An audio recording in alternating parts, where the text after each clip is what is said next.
Massive red day on Friday for ES. This week, I'll talk about where we should look for a short-term low and what are some good spots to look to reload shorts.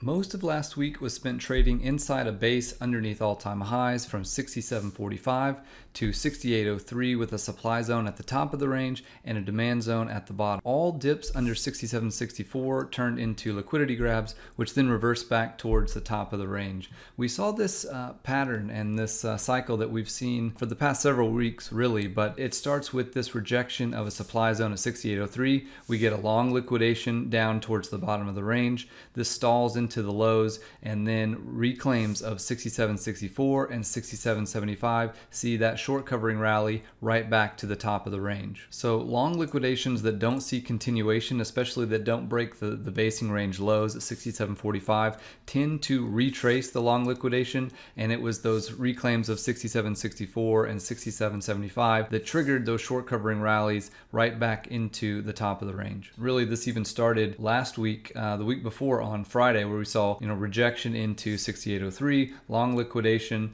then we retraced the long liquidation with a short covering rally, long liquidation again Tuesday, stalls into the lows, retraces the move back to the top of the range, and again on Thursday, and then of course Friday, long liquidation off of the rejection of 68.03 and accelerated by the tariff bomb. We got the headline from Trump, which then broke the bottom of the base at 67.45 and saw acceleration on the unwind of inside this multi-week base. Last week, the best long setups were failed breakdowns of 67.64 and 67.75, as well as the failed breakdown of the prior Friday low at 67.54, which all saw reversals back up the range into 68.03. There were a lot more quality short setups than we have been seeing the last couple weeks as we finally established a range with a supply zone at the top. So really, shorts against 68.03 at the top of the range, any of those were valid and worked very well multiple times throughout the week. We did have especially the look above and fail of the prior week high, where we rejected 68.03 and then failed to continue above the Friday high and saw that first long liquidation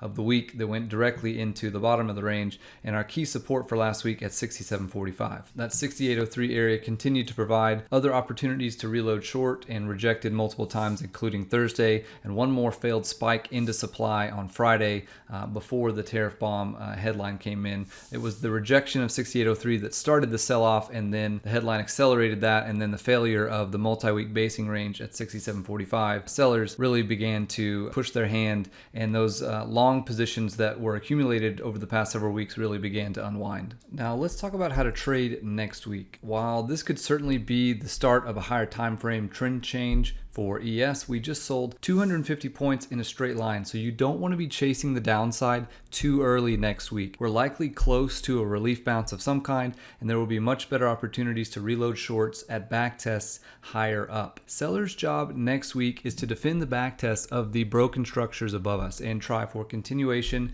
back down towards 65.16 and then below. So if buyers are able to reclaim some of these pivots, we can see a relief rally with progressive short covering up to the next back test point. The economic calendar is full next week as well, with several data releases coming with CPI, PPI, and non-farm payrolls coming out Wednesday, Thursday, and Friday, and each of these could see larger market moves now that volatility is elevated. The main pivots for next week are going to be 65.16, 66.19, and 67.16. If we see continuation down early next week, watch for 65.16 to hold. This is an important zone and likely a bounce zone here, and then we'll need to monitor for sellers' ability to defend 66.19 on any back test. If sellers are unable to hold below 66.19 and see continuation back down, acceptance above 66.19 starts continuation of the relief rally back up into 66.82 and 67.16. The top long setups for next week, I would watch for longs into that 65.16 area, as well as any dips under 65.52 that trap and then reclaim. I would want to be long back above 65.52 for a potential relief rally into 66.19. If buyers are able to see acceptance back above 66.19, I would also look to be long above there for continuation of the relief rally into 66.82 and 67.16. As far as the short side next week, like I said, the best places to watch for areas to reload shorts are going to be on backtest, specifically 66.19 and 67.16, as well as 66.82 as another option. So if we get a relief rally into those spots, watch for sellers to step in, look to be short playing against those areas on a backtest for continuation back down.